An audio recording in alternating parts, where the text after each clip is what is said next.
So, you're having some trouble with the exit ticket. Let me see if I can help a little bit. Let me show you what this rectangular prism might look like.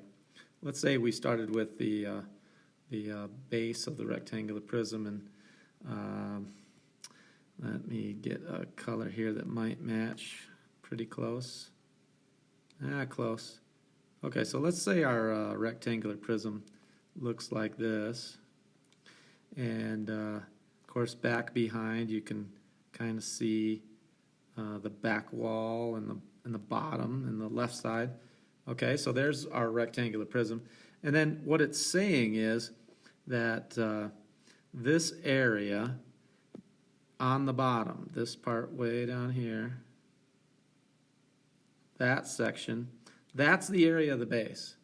So that bottom part has an area of, this part right here, has an area of 12 centimeters squared. So that's the area of the base.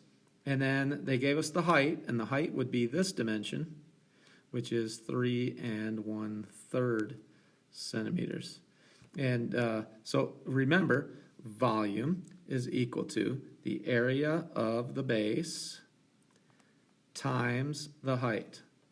So if I were you, I would take the area of the base and substitute it here, and then I would take the height and substitute it for h, and then multiply.